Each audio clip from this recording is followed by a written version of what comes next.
Olá, eu sou Natália Gil, professora da Universidade Federal do Rio Grande do Sul, e hoje vou te apresentar um panorama geral da escolarização na cidade de Porto Alegre no início do século XX.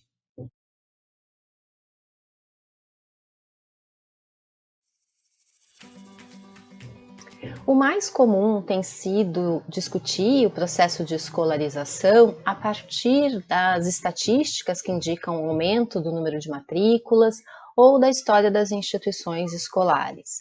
Essas são perspectivas, evidentemente, muito importantes, nos ajudam a compreender melhor a história da escola, mas eu tenho especificamente estado interessada em observar os alunos, em compreender quem ia à escola. Onde estavam localizadas as instituições? Eram escolas de meninos ou de meninas? Até que nível cada grupo social frequentava a escola? Daí a ideia de pensar a escola no espaço da cidade, buscando articular as questões da dinâmica urbana à compreensão desse fenômeno que é o processo de escolarização. Não é que essa seja uma perspectiva original. Muitos pesquisadores já se dedicaram a estudar a relação entre a cidade e a escola, seja na perspectiva do desenvolvimento da cidade, do lugar da escola na cidade, mas também no que diz respeito à arquitetura escolar, ao espaço destinado especificamente ao funcionamento da escola. Eu me junto a esses pesquisadores no interesse em compreender esse tipo de relação. Não vou falar especificamente, trouxe apenas alguns nomes aqui para quem tiver interesse depois de aprofundar. Vou destacar nominalmente apenas o trabalho da Tatiane Hermel, porque muitas das imagens que eu coloquei neste vídeo eu encontrei no trabalho de doutorado dela. Bom, aqui eu mostro um mapa de Porto Alegre de 1906 para que você possa ter uma ideia do espaço sobre o qual eu estou falando. A população no início do século XX se concentrava aí no que eu tentei indicar com esse círculo, a região central da cidade, mas havia gente habitando também para fora desse círculo, no que na época se chamava os arrebaldes de Porto Alegre. As escolas se concentravam na região central. Mas antes de falar da localização das escolas detalhadamente, a gente precisa falar um pouco sobre a história da cidade de Porto Alegre.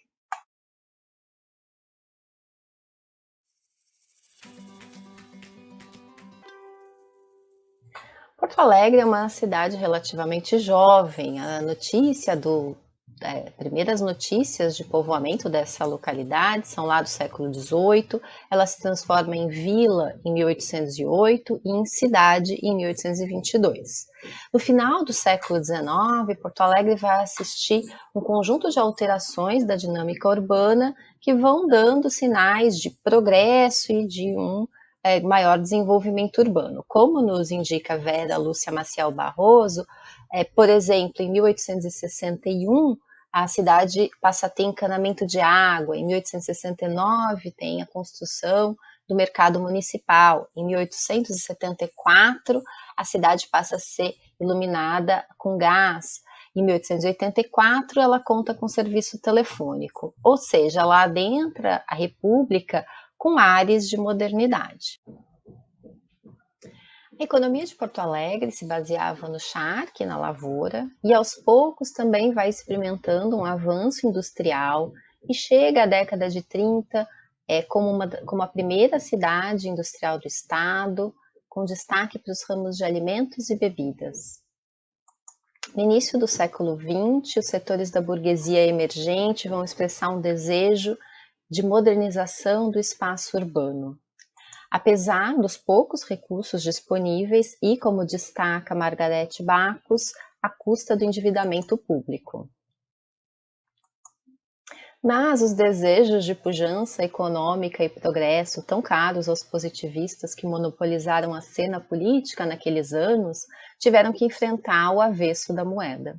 No mesmo período, a imprensa periódica versa frequentemente sobre o outro lado de Porto Alegre, onde não há vida elegante, cafés ou cinemas repletos, revelando aspectos da miséria anônima das ruas e dos pardieiros urbanos. Em função disso, então, nos anos 20, Porto Alegre vai passar por uma reforma tributária que expressa o desejo das elites locais pela moralização da sociedade em moldes burgueses. Como destaca Charles Monteiro, para o caso de Porto Alegre, a estreita articulação entre os planos de reorganização do espaço urbano se atrela às intenções de contenção da população pobre, da expressão da sua sociabilidade e de suas manifestações culturais. Assim, as reformas atendiam à nova concepção burguesa de cidade veiculada pela elite. O centro deveria ser o lugar da conduta civilizada, como se lê num jornal da época. Os arrebaldes estão aí para e devem ser habitados pelos proletários. Na cidade propriamente dita, só devem residir os que podem se sujeitar às regras e preceitos da burguesia. Muitos estudos de história da educação têm destacado a centralidade da escola nos projetos das elites brasileiras para a moralização da sociedade. Portanto, esse é um período de criação de muitas escolas em vários lugares do país, sobretudo nos espaços urbanos. Mas aí interessa saber quais tipos de escolas são criados nesse período e para quem? Quais os projetos de escolarização? A partir dessas perguntas, o que eu te convido a fazer é um passeio por Porto Alegre no ano de 1924, para que eu possa te mostrar, naquele ano, que escolas havia e quais públicos frequentavam essas escolas. Eu estou me baseando no relatório da Secretaria de Negócios do Interior e do Exterior, do Rio Grande do Sul. Tomei o relatório de 1924 como um ponto de referência, apenas para que a gente possa fixar uma imagem, um momento. E aí vou começar destacando o atendimento insuficiente da escola para a população. Então, quando a gente fala em escolarização da cidade nas primeiras décadas do século XX, a gente não pode esquecer que a criação de escolas aumenta o tempo todo, mas ela é insuficiente. A escolarização não atende a maioria da população. Então, a gente observa que, por exemplo, para o ano de 1923, a população da cidade de Porto Alegre era um pouco mais que 213 mil habitantes, a população em idade escolar, ou seja, aqueles que tinham entre 7 e 14 anos, passava dos 32 mil, mas os matriculados na escola, logo no início do ano seguinte, eram apenas 17.236, ou seja, na cidade de Porto Alegre, naquele momento, a escola conseguia atender um pouco mais que 52% da população em idade escolar. Aqui é um gráfico que aparece no relatório e se refere a todo o estado do Rio Grande do Sul, né? Então, que nos permite observar que essa era uma realidade para todo o estado, ou seja, havia mais crianças fora da escola do que as matriculadas, embora na cidade de Porto Alegre essa situação fosse um pouco melhor do que na totalidade do estado. A outra parte que eu quero destacar ali daquele trecho do relatório são os tipos de escola que existiam na cidade de Porto Alegre naquele momento. Transcrevi para que a gente possa ler, né? Havia, então, a escola complementar, uma única escola complementar, existiam 4 colégios elementares, 2 grupos escolares, 60 escolas isoladas, 17 escolas subvencionadas, 11 escolas municipais e 58 escolas particulares naquele momento na cidade de Porto Alegre. Esses diferentes tipos de escola tinham intencionalidades distintas e atendiam públicos específicos, não só aqueles indicados nas intenções explícitas dos criadores dessas instituições, mas também é interessante observar quem efetivamente frequentava esses espaços. Então, vou passar por cada um desses tipos rapidamente, começando pela escola complementar. A escola complementar foi criada com esse nome em 1906, em Porto Alegre, para ser o local de formação de professores. Ela tinha também um curso elementar, os primeiros anos da escolarização, que se destinava, era um espaço destinado à formação dessas professoras, onde elas fariam as suas práticas. Sem dúvida, a escola complementar é a escola mais importante no imaginário da cidade, naquele momento, como ainda hoje, tem uma presença importante na história da escola, depois se torna o Instituto Flores da Cunha, é o lugar de formação, nesse momento, das complementaristas, mais adiante das normalistas, e é a primeira instituição a organizar o ensino de modo seriado. Então, a escola complementar, o curso elementar da escola complementar, é a inauguração no estado do Rio Grande do Sul do modelo escolar seriado. Quem frequentava e quem atuava na escola complementar, né? Segundo o relatório, era uma escola que naquele ano, em 1924, tinha 46 professores, sendo que 14 desses professores atuavam no curso complementar e 32 atuavam no curso elementar. Eram 552 alunos no curso complementar, 2.068 no curso elementar. Mas é interessante que o relatório nos dá algum detalhamento sobre esses estudantes, sobre as características dos estudantes desses dois cursos. No curso complementar, predominava a matrícula no primeiro ano, mas era um curso que tinha dividido em 4 séries, em 4 anos.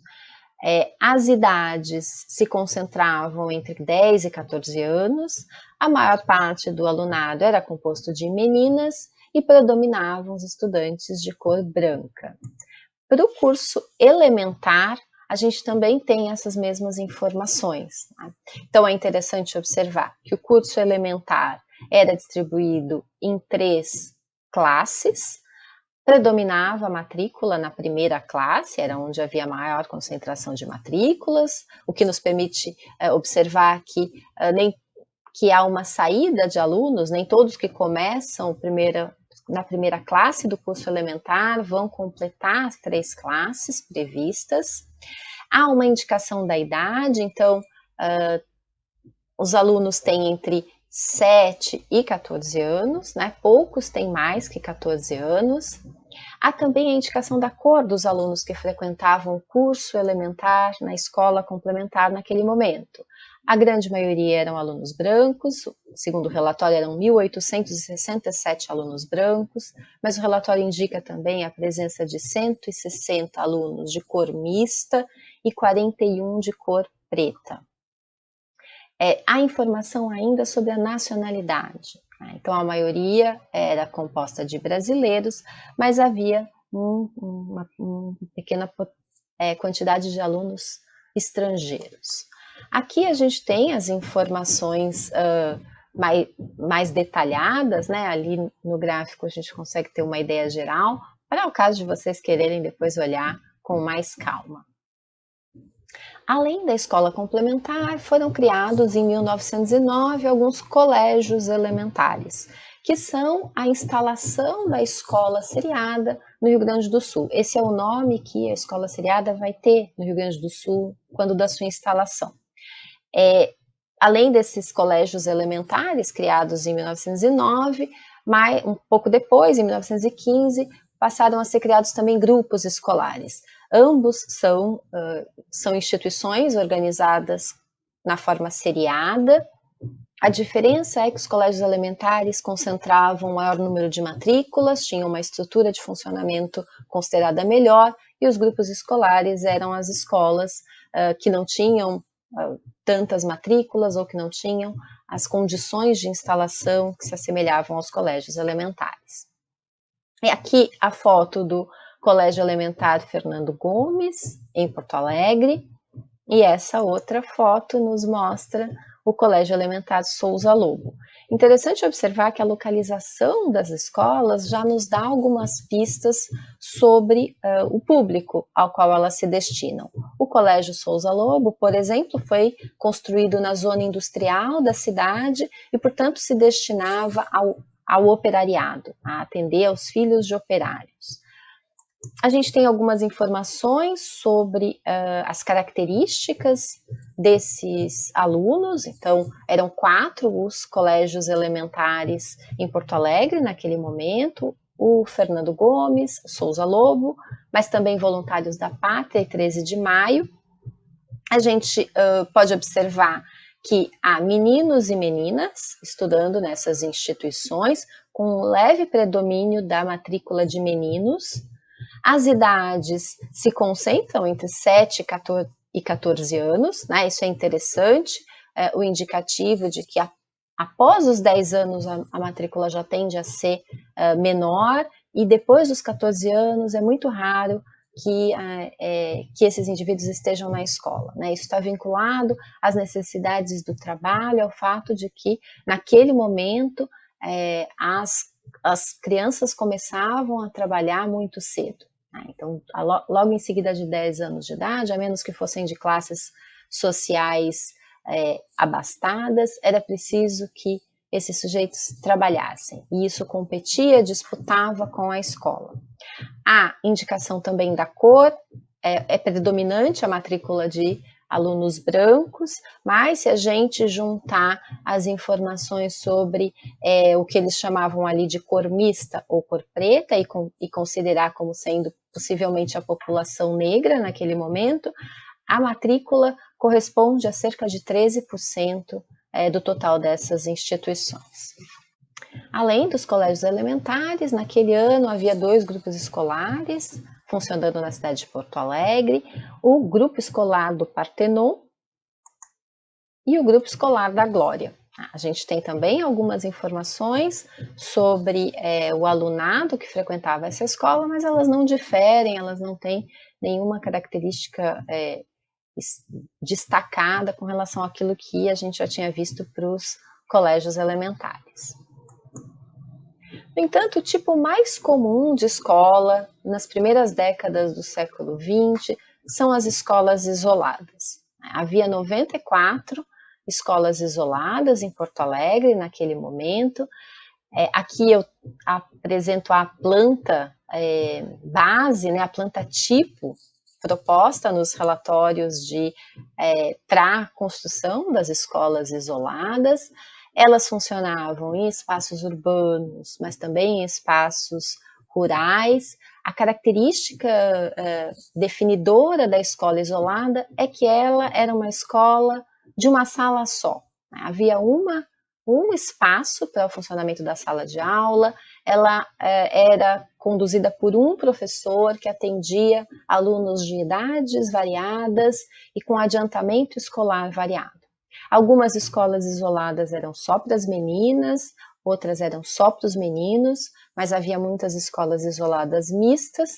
Mas, atenção, é interessante destacar que a legislação recomendava que as escolas mistas funcionassem em períodos diferentes, ou seja, o fato da escola isolada ser mista não nos permite dizer que meninos e meninas necessariamente estudavam no mesmo momento. Algumas escolas vão organizar o período da manhã para o atendimento de um grupo e o período da tarde para o atendimento de outro grupo, por exemplo.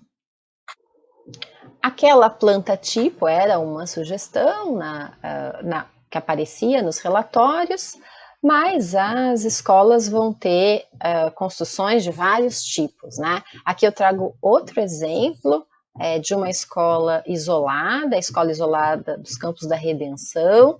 É ainda um prédio possível de localizar na cidade de Porto Alegre. Ele está de pé, fica no cruzamento da Avenida João Pessoa com a Venâncio Aires. Então, é muito interessante para a gente ver como a arquitetura, né, possível dos prédios de escolas isoladas, nesse caso, uma escola isolada no espaço urbano. Muitas escolas, no entanto, não vão ter prédios próprios, construídos para o funcionamento da escola. Isso acontece com as escolas isoladas, mas também acontece com escolas seriadas, em algumas ocasiões, em algumas localidades, né? As escolas frequentemente são improvisadas, funcionam em prédios improvisados para atender às finalidades educativas. Outro aspecto interessante de destacar quando a gente fala das escolas isoladas diz respeito às subvenções. O governo do estado tinha escolas próprias, algumas escolas eram geridas diretamente pelo governo do estado do Rio Grande do Sul, mas ele também lançava mão da prática de subvenções para escolas particulares ou para escolas municipais.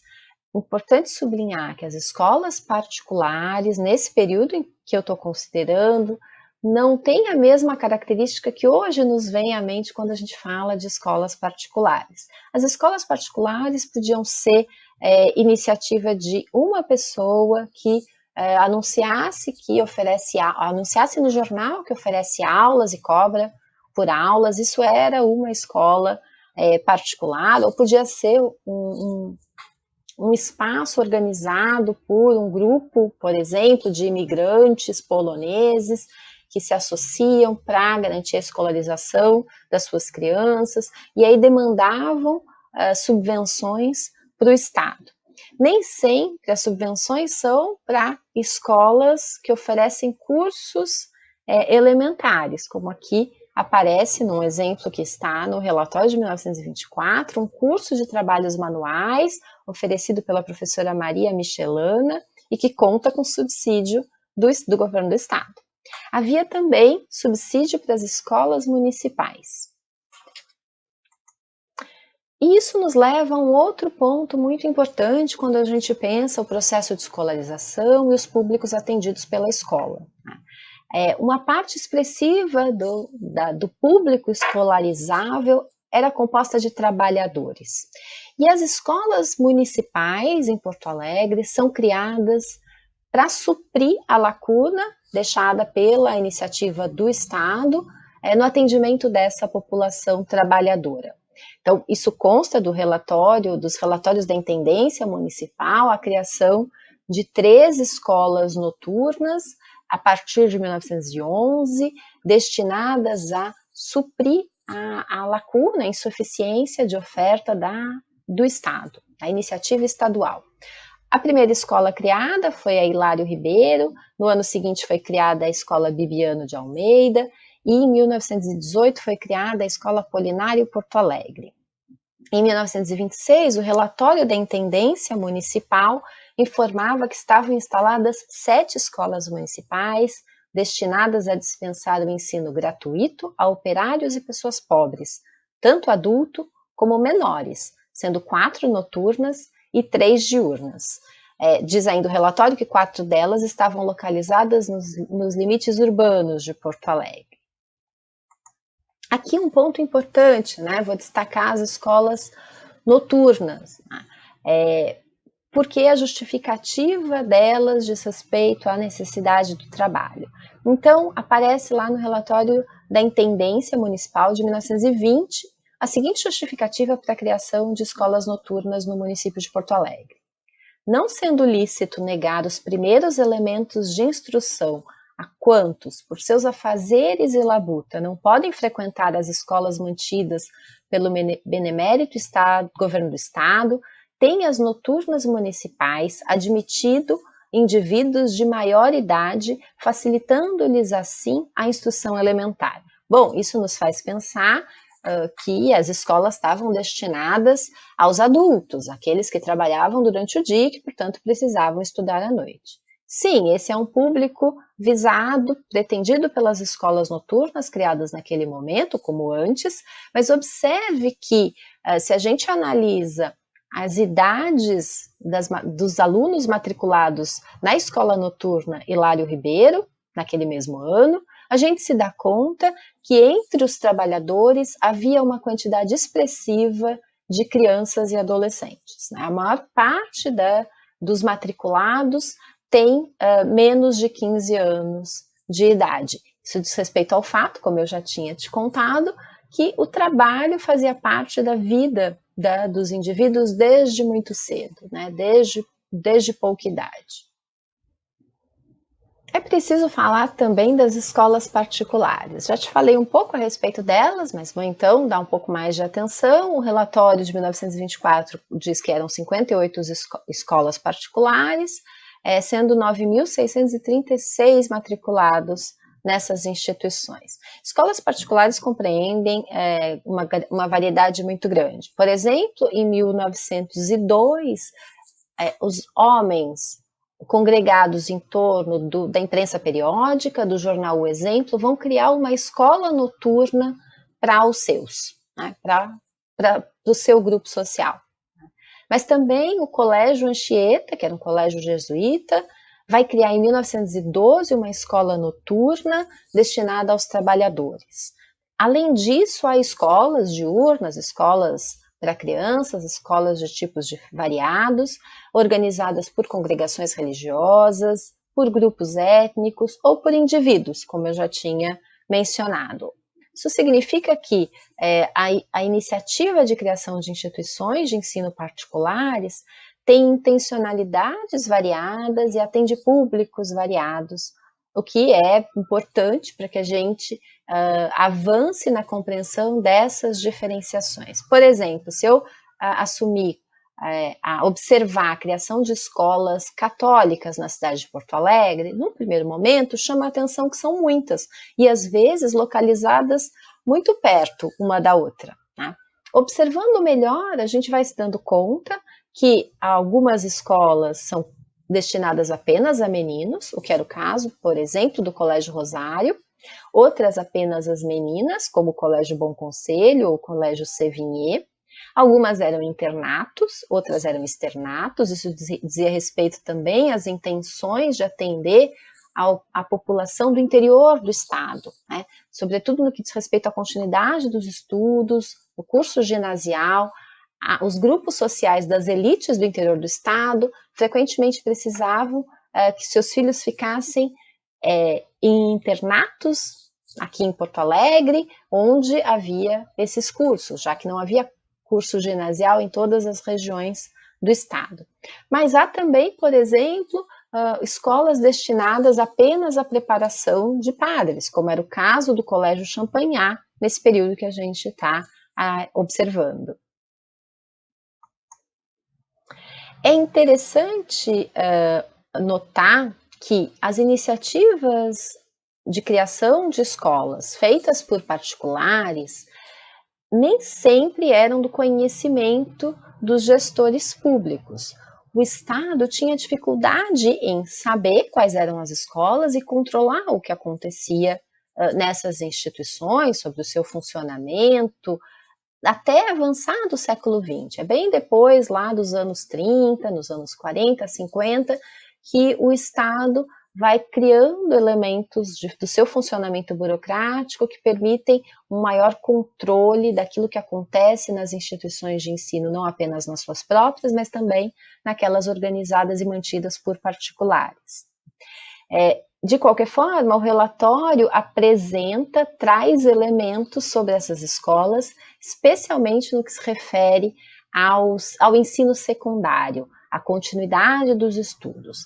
Aí é interessante assinalar que os ginásios, né, a etapa seguinte de escolarização, depois que os alunos completavam o ensino elementar, era toda ela oferecida no início do século XX por instituições particulares. Não havia no Rio Grande do Sul, na década de 20, instituições ginasiais públicas organizadas pelo Estado.